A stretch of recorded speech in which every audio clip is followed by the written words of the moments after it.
예, 사랑합니다. 예. 은혜로운 찬양 감사합니다.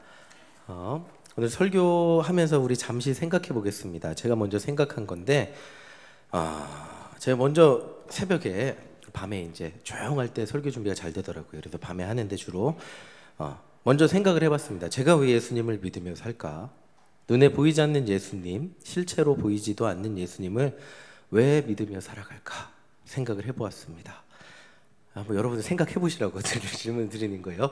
왜 이렇게 우리 교인들은 다 이렇게 서울 방방곡곡에 모여 계시잖아요. 이렇게 지도 다 찍으면 이렇게 서울 지도가 그려질 텐데, 자, 왜 여러분들은 예수를 믿으며 살아가십니까? 눈에 보이지도 않고 실체도 잡히지 않는데, 저는 저의 결론이에요. 생각을 해본 결과 제가 예수 믿는 이유는 두 가지였어요. 첫 번째는 제가 믿는 게 아니라는 생각이 들었어요. 굉장히 부끄럽지만 그냥 예수님이 저를 붙들고 있는 채 도망가지 못하게 꽉 잡고 있다는 생각이 들었어요.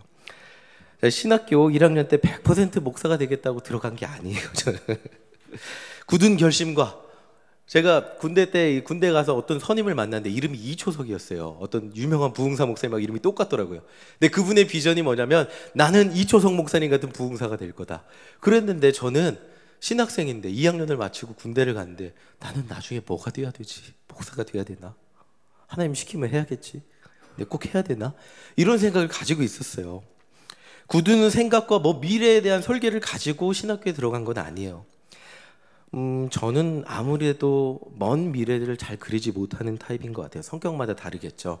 근시안적으로 살아가요. 하루하루 오늘의 양식 주심에 감사하고 살아가는데, 자, 그 당시에도 마찬가지였어요. 이게 좀 애매한데, 이게 기도하다 보니까 신학교를 가야 될 것 같아요. 그래서 고3 때부터 공부해서 신학교 갈 성적이 간신히 돼서, 물론 그 중간에 9월 달에 연애를 시작해서 못 갈 뻔했지만 이렇게 가게 됐습니다. 가게 되고, 자, 그리고 교회에서 그냥 찬양 인도가 좋았어요. 노래는 잘 못했지만 그냥 좋아서 그러면 신학교 가자. 그러고 갔어요. 그렇게 기도하면서 한 걸음 한 걸음 누가 미는 것 같아요. 그리고 누가 붙잡고 끄는 것 같아요. 그렇게 하다 보니까 이게 목사가 되고 일신교회까지 와서 여기서 설교하고 있어요. 처음에 목사가 되겠다는 굳은 결심은 없었는데 어느 순간 보니까 목사가 되기 위한 시험에 떨어지지 않기 위해서 안간힘 쓰고 있더라고요. 제가 도저히 이건 떨어지면 안 된다. 그리고 간절히 기도하고 있는 제 모습을 보게 되었어요. 그 순간 제가 왜 이렇게, 내가 목사 안 되면 딴 거 하면 되잖아, 왜 목사하려고 이렇게 애를 쓰고 기를 쓰나 생각을 해보니까 그냥 여기까지 인도하신 분이 하나님이라는 생각밖에 안 들었어요. 그리고 제가 목사가 되어서 이 자리에 말씀을 전하는데 이게 기적이라는 거예요. 저 같은 사람이 이 앞에서 말씀을 전하는 게 기적이라는 거예요. 그리고 제가 예수님 믿는 두 번째 이유는 아마도 제가 예수님 믿고 있기 때문이에요. 이 말이 말장난 같죠? 믿고 있는 이유는 제가 예수님 믿기 때문이에요. 어떤 상황이 와도, 어떤 순간이 와도 제 편에 서서 등 돌리지 않고 저를 도와주실 것 같은 그 확신이 있어요, 저는. 그러니까 힘들면 기도해요. 그냥 의지할 때가 예수님이 제일 편하니까. 그리고 뭐가 필요하면 기도해요. 기도하면 주시니까. 그리고 자꾸 예수님 의지하게 되고 아쉬울 때마다 자꾸 찾게 돼요. 이게 습관이 되니까 그래, 몇 번 받다 보면 더 기도합니다. 그리고 몇 번 응답 받다 보면 또 기도합니다. 그리고 의지하면 해결되면 또 의지합니다. 이렇게 습관되니까 더 기도하게 돼요. 자, 이 감정을 정리해서 말씀드리면, 제게 어떤 순간이 와도, 심지어 어떤 잘못을 해도 저를 모른 척하지 않을 거라는 확신이 있기 때문에 예수님을 점점 더 의지하게 돼요.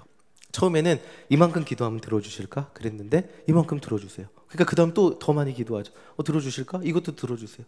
들어주실까? 또 들어주세요. 그러니까 더 많이 의지하게 되더라고요.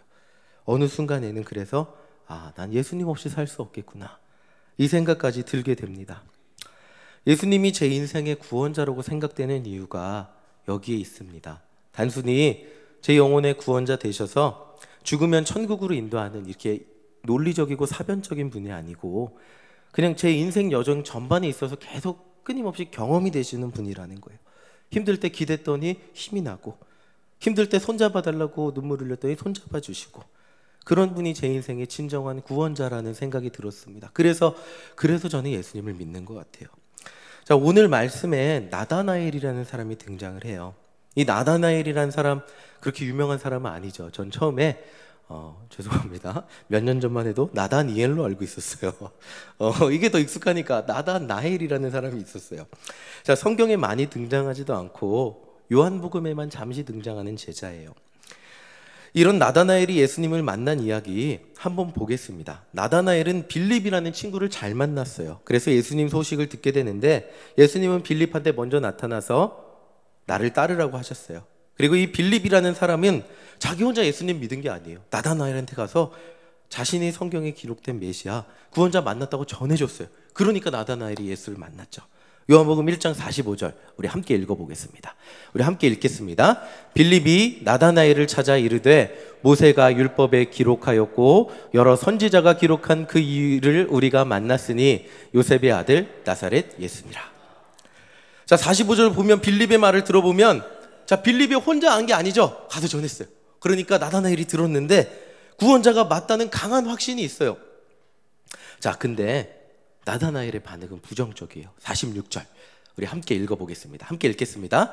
나다나엘이 이르되 나사렛에서 무슨 선한 것이 날 수 있느냐? 빌립이 이르되 와서 보라 하니라.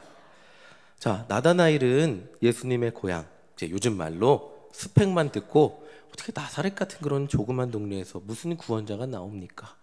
예언도 되지 않았어요. 여러분 알고 계시죠? 구약의 선지자는 메시아가 어느 동네에서 태어난다고 예언했죠? 네 글자인데, 예, 그렇죠. 베둘레헴이 있다 그래갖고, 예, 다 아시죠? 예, 베들레헴입니다. 예, 죄송합니다. 썰렁 아무 인상을 갑자기 쓰셔갖고 설교가 안 되는데, 예, 죄송합니다. 예, 베들레헴이에요. 자, 나사렛 같이 예언과 전혀 상관없는 동네 출신이라고 하니까, 그 동네 출신이 예언자 아니야 라는 생각이 듭니다. 근데 빌립은 자신감 있게 일단 당신 만나봐. 만나만 봐봐. 그럼 생각이 달라질 거야. 이렇게 얘기합니다. 우리 47절 49절까지 대화가 예수님과 나다나엘의 대화가 있는데 한번 쭉 읽어보겠습니다. 함께 읽겠습니다. 예수께서 나다나엘이 자기에게 오는 것을 보시고 그를 가리켜 이르시되 보라 이는 참으로 이스라엘 사람이라 그 속에 간사한 것이 없도다. 나다나엘이 이르되 어떻게 나를 아시나이까? 예수께서 대답하여 이르시되 빌립이 너를 부르기 전에 내가 무화과 나무 아래에 있을 때 보았노라. 나다나엘이 대답하되 라비여 당신은 하나님의 아들이시오 당신은 이스라엘의 임금이로소이다. 아멘. 자, 그래도 친구의 권유니까 한 번은 만나보려고 간 거예요. 이 사람이 진짜 메시아일까 싶은데 친구의 권유니까 갔는데 만나려고 오는 나다나엘한테 예수님 말씀하세요. 이는 참으로 이스라엘 사람이라 그 속에 간사한 것이 없도다.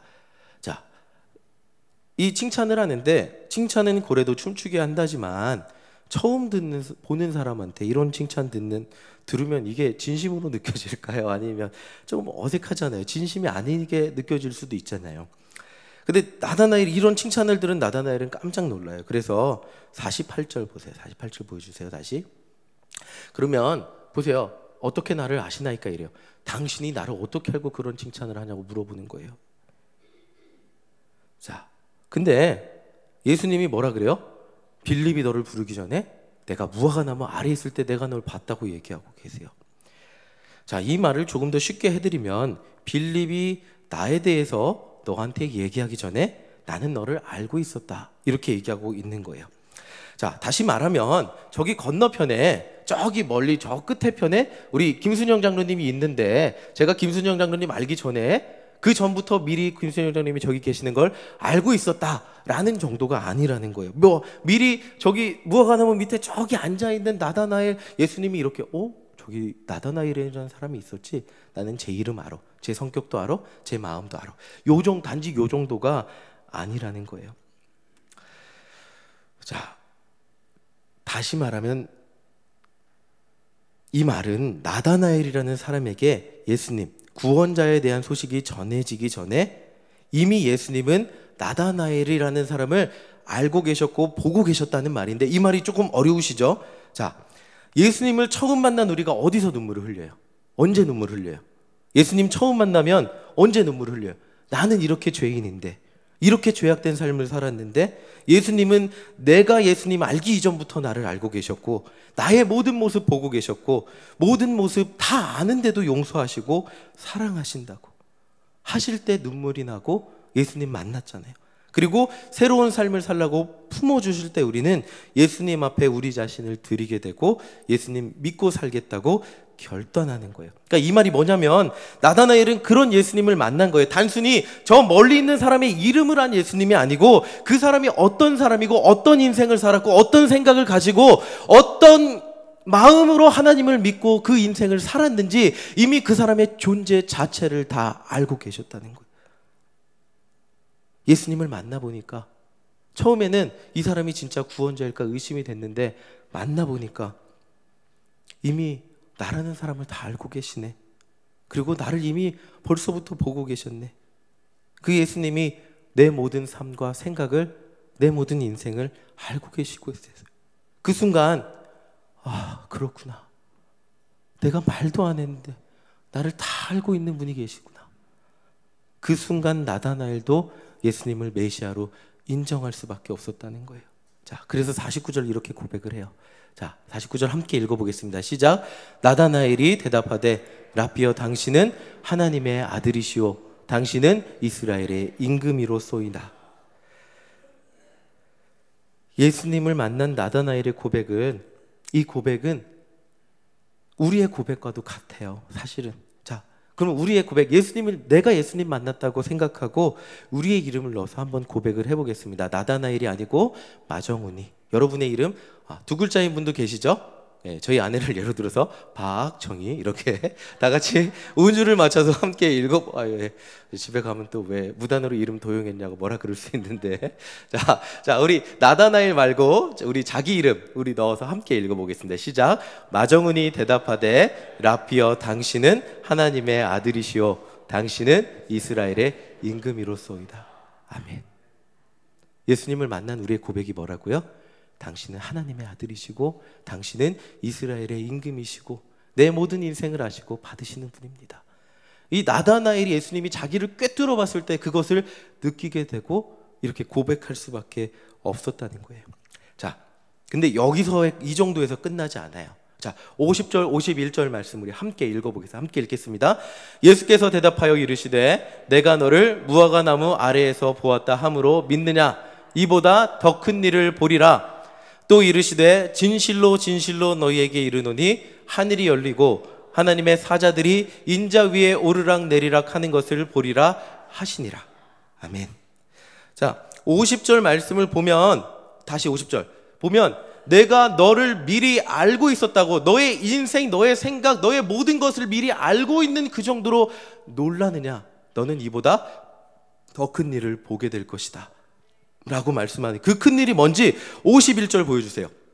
자, 보세요. 빨간색, 우리 다시 한번 빨간색 함께 읽어보겠습니다.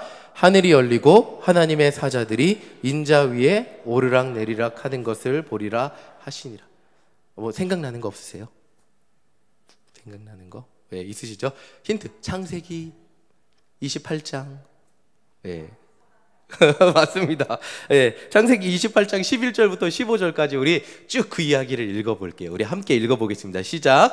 한 곳에 이르러는 해가 진지라 거기서 유숙하려고 그곳에 한 돌을 가져다가 베개로 삼고 거기 누워 자더니 꿈에 본즉 사닥다리가 땅 위에 서 있는데 그 꼭대기가 하늘에 닿았고 또 본즉 하나님의 사자들이 그 위에서 오르락 내리락하고 또 본즉 여호와께서 그 위에 서서 이르시되 나는 여호와니 너의 조부 아브라함의 하나님이요 이삭의 하나님이라. 내가 누워있는 땅을 내가 너와 내 자손에게 주리니 내 자손이 땅에 티끌같이 되어 내가 서쪽과 동쪽과 북쪽과 남쪽으로 퍼져갈지며 땅의 모든 족속이 너와 내 자손으로 말미암아 복을 받으리라.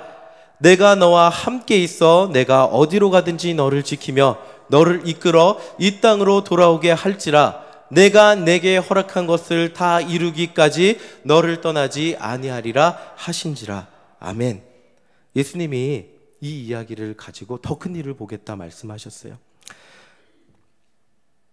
자, 장자권 축복받겠다고 가정 초토화시키고 아버지 속이고 멀쩡한 형은 자신을 죽이려는 사람으로 만들고, 그러니까 무일푼 신세로 무일푼으로 도망자 신세가 된 그 상황에서 야곱에게 나타나신 하나님이 하신 말씀이에요. 마찬가지로 우리가 예수님 만나면 죄인인 우리에게, 여러분들이 무엇을 가지고, 세상에 많은 것을 가지고 있다고 할지라도 우리의 영혼은 텅 비어 있는 우리에게 나타나셔서 이런 약속 하신다는 거예요. 13절부터 우리 다시 읽어보겠습니다. 자, 우리에게 하시는 약속으로 생각하고 13절부터 다시 읽어보겠습니다. 시작. 또 본즉 여호와께서 그 위에 서서 이르시되 나는 여호와니 너의 조부 아브라함의 하나님이요 이삭의 하나님이라. 내가 누워있는 땅을 내가 너와 내 자손에게 주리니, 14절 보여주세요. 내 자손이 땅의 티끌같이 되어 내가 서쪽과 북쪽과 동쪽과 북쪽과 남쪽으로 퍼져갈지며 땅의 모든 족속이 너와 내 자손으로 말미암아 복을 받으리라. 내가 너와 함께 있어 내가 어디로 가든지 너를 지키며 너를 이끌어 이 땅으로 돌아오게 할지라. 내가 내게 허락한 것을 다 이루기까지 너를 떠나지 아니하리라 하신지라. 아멘. 이 약속을 하신, 예수님 만난 사람한테는 이것을 약속하신, 너를 아는 정도로 끝나는 게 아니라 너한테 하는 약속이 이거다라고 말씀하고 계세요. 13, 14절 보면 오늘 목사님 2부 예배 때 하신 말씀인데, 목사님 이 말씀 하실지 몰랐어요. 그래서 땅의 모든 족속이 너와 내 족속, 여러분은 뭐라고요? 복의 통로가 된다고. 그렇죠? 그래서 제가 여기에 원래는 설교 준비하면 여기에 포인트를 맞추려다가 마음이 아이고 조금 뒤쪽으로 맞추자, 일부러 뒤쪽으로 갔는데 잘 간 것 같아요. 2부 예배 때 들으셨으니까. 여러분들은 복의 통로자시잖아요. 맞죠? 14절 보여주세요. 땅의 모든 족속이 여러분들 통해서 복을 받을 거잖아요. 엄청난 축복의 약속, 이만한 축복의 약속이 어디 있어요? 나 혼자 잘 되는 게 아니라 나 때문에 내 주변 사람이 잘 되는데 이거보다 더한 축복의 약속이 어디 있습니까? 근데 이제 제가 초점 맞춘 대로 가야겠죠. 이 축복의 말씀 2부 예배 때 들었는데, 이 축복의 말씀 다음에 나오는 말씀을 보겠습니다. 15절 말씀인데, 야곱같이 이기적이고 자기밖에 모르는 사람이 먼저 하나님을 찾은 것도 아니고, 하나님 나 빈털터리니까 하나님 날 좀 도와주세요 요청한 것도 아닌데, 그런 사람에게 나타나셔서 이렇게 약속하시고 계시다는 게 하나님의 은혜 아닐 수 없습니다. 보세요. 내가 너와 함께 있을 거고, 내가 어디로 가든지 너를 지킬 거고, 너를 이끌어 줄 거고, 이 땅으로 돌아오게 할 거야. 그리고 내가 내게 허락한 것을 다 이루어 주기 전까지 나는 너를 떠나지 아니할 거야 라고 약속하고 계세요. 저는 이 말씀이 평소에 너무나 힘이 됩니다. 특별히 힘들고 지칠 때, 누구에게 의지할 곳이, 아까 처음에 말씀드렸듯이 의지할 곳이 없을 때 이 말씀을 읽어요. 하나님은 예수님을 만난 여러분들, 저를 결코 떠나지 않겠다는 약속이기 때문이에요. 이 말씀이 궁극적으로 이루어진 것이 마태복음 1장 23절이에요. 자, 이 약속이 예수님을 통해 이루어집니다. 보여주세요. 마태복음 1장 23절 우리 함께 읽어보겠습니다. 시작. 보라, 처녀가 잉태하여 아들을 낳을 것이요 그의 이름을 임마누엘이라 하리라 하셨으니 이를 번역한즉 하나님이 우리와 함께 계시다 함이라. 하나님 여러분과 함께 계시대요. 예수님 믿는 여러분들과 함께 계시대요. 결코 떠나지 않겠다고 약속하는 것. 예수님께서 예수님 만난 나다나엘에게 정말 더 큰 일을 보게 될 것이다, 더 큰 일을 보게 될 것이다 약속하신 이 두 가지라는, 복의 통로가 되고, 그리고 그 하나님이 너 곁에서 결코 떠나지 않을 것이라고 약속하고 계시는 그 약속이에요. 자, 우리 옆에 분들에게 한번 인사해 볼게요. 예수님이 당신과 함께 하십니다. 우리 함께 인사해 보겠습니다.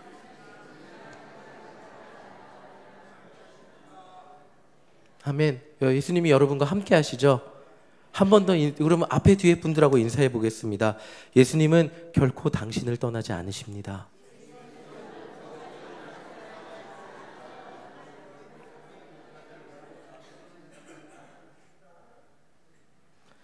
설교 처음에 말씀드렸듯이 예수님을 의지하며 살게 되니까 예수님 없이 살기 어렵다는 생각을 하게 됩니다. 예수님 없이 살 수 없다고 생각하는 사람에게 내가 너를 결코 떠나지 아니하리라 하는 약속보다 더 큰 약속이 어디에 있을까요? 막막한 인생의 여정 가운데 제가 하루하루 걷는 이 길이 맞나 확신이 없는 인생의 여정 가운데 언제나 제 편이 되어 주실 분은 한 분밖에 없음을 고백합니다. 물론 저희 부모님이 계시죠. 언제나. 그러나 제 마음을 가장 잘 아시고 가장 품어주시는 분은 한 분밖에 없다는 생각이 듭니다. 진짜 이 길이 맞을까? 이 길로 가면 저만 바라보는 내 가족들을 책임질 수 있을까? 이 길로 가면 지금보다 나아질 수 있을까? 이 길이 진짜 나는 열심히 산다고 사는데 하나님이 원하시는 길일까? 야곱이 이 길이 옳아서 맞아서 기도 응답 받아서 그 길을 가지 않았어요. 도망칠 수밖에 없어서 갔어요. 그 순간 하나님이 나타나셔서 이끄시겠다고 약속하셨어요. 또 갈 길 몰라 방황하는 이스라엘 백성들에게 임마누엘의 예수님이 오셔서 너네들 힘들고 외롭지? 하나님 안 계시는 것 같지? 예수님이 너희 옆에 있어. 임마누엘의 하나님이야. 하나님이 너희와 함께 하시는 증거야 라고 보여주셨어요. 그리고 나다나엘에게 오셔서 내가 널 다 알고 있어. 근데 그것으로 끝나는 것이 아니라 결코 떠나지 않는 약속을 너에게 할 거야 라고 말씀하셨어요. 야곱과 같이 저밖에 모르는 나다니엘 같은 저는 예수님 없이 살 수 없습니다. 예수님 없이 내딛어야 하는 그 인생의 한 발짝 한 걸음이 너무나 두렵고 무서울 때가 많고 확신이 없기 때문입니다. 근데 그 예수님은 저를 인도하신다고 말씀하세요. 어디든지 함께 하신다고 말씀하세요. 하나님이 우리와 함께 하시는 증거는 우리 안에 함께 하시는 예수님이라고 말씀하세요. 그래서 저는 예수님 없이 살기가 두렵습니다. 아니, 살 수 없을 것 같습니다. 2018년 예수님과 동행하는 저와 여러분들 되시기를 소망합니다. 우리의 걸음이 주님과 동행하시는 걸음이 되기를 바랍니다. 우리는 때때로 우리가 가는 길, 이 길이 맞을까? 의심이 생기고 여기 나가면 어떡해? 잘 안 되면 어떡해? 두려움이 생긴다 할지라도 우리의 모든 것을 아시는 주님이 내가 너를 떠나지 않으리라, 내가 너를 인도하리라 약속하신 주님이 우리의 옆에 계심을 믿으며 나아가시기를 소망합니다. 예수님은 여러분들에게 말씀하고 계세요. 너를 알고 있다. 너가 너를 알기 전부터 나는 너를 보고 있었다. 내가 너와 함께 하겠다. 너가 잘해서 너와 함께 하는 게 아니라 내가 너를 사랑하기 때문에 내가 너와 함께 한다. 인도하겠다. 말씀하십니다. 그 음성 들으며 2018년 한 걸음 한 걸음 최선을 다하며 나가시기 바랍니다. 그러면 2018년 12월 금방 올 거죠? 예, 제가 2016년 5월 달에 왔으니까 벌써 2018년 1월이에요. 2018년 12월 올 건데 그때 우리 뭐라고 고백할 수 있죠? 주님이 하셨습니다. 그렇죠? 주님이 하셨습니다. 고백할 수 있는 저와 여러분들 되실 줄 믿습니다. 우리 함께 기도하겠습니다.